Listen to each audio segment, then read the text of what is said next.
நிறைய பேர் நம்ம நம்மள என்ன சொல்கிறோம் அப்படின்னா, நான் ரட்சிக்கப்பட்டிருக்கேன். இத்தனாவது வருஷம் இந்த நாள்ல இருந்து நான் ரட்சிக்கப்பட்டேன்.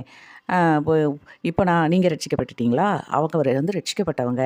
இப்படி நம்ம ரட்சிக்கப்பட்டோம் ரட்சிக்கப்பட்டோம்னு பேசுகிறோம். அப்போ அந்த ரட்சிக்கப்படுதல்னா என்னது? உண்மையிலேயே நம்ம ரட்சிக்கப்பட்டிருக்கோமா? உண்மையான ரட்சிப்பு நமக்கு கிடைச்சிட்டா? இதெல்லாம் நம்ம உணர்ந்து தான் நம்ம ரட்சிக்கப்பட்டோம்னு சொல்கிறோமா? இதை பற்றி கொஞ்சம் சிந்திக்கலாம் நம்ம நினைக்கிறேன். எப்படின்னா, ரட்சிக்கப்படுதல்ங்கிறது அவ்வளோ லேசான காரியம் கிடையாது.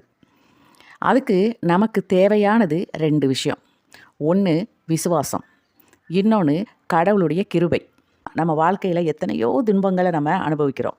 அந்த மாதிரி ஒரு கஷ்டமான காலங்கள் வரும்போது இந்த இந்த கஷ்டத்துக்கும் ஒரு நியாயம் இருக்கும் ஆண்டவர்கிட்ட.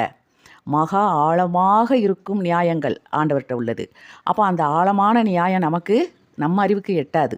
அந்த மாதிரி இருக்கும்போது அவர் கொடுக்குற ஒரு கஷ்டத்துக்கும் அதுக்கு பின்னாலேயும் ஒரு நியாயம் இருக்கும்னு நம்பணும்.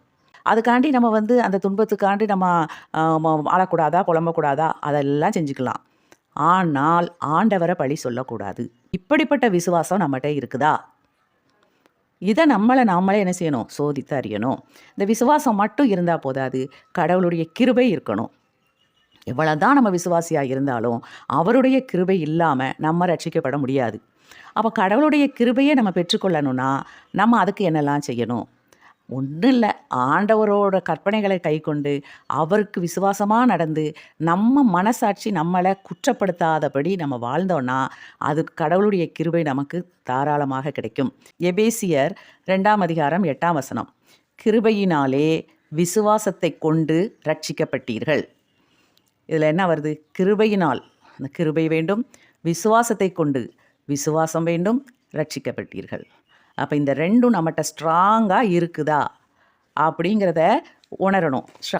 ஸ்ட்ராங்காக இருக்குதான்னா தன்னால் இருக்காது, நம்மளுடைய நடவடிக்கையின் மூலமாக தான் இந்த விசுவாசத்தையும் கிருபையும் நம்ம பெற்று உண்மையான ரட்சிப்பை நம்ம பெற முடியும்.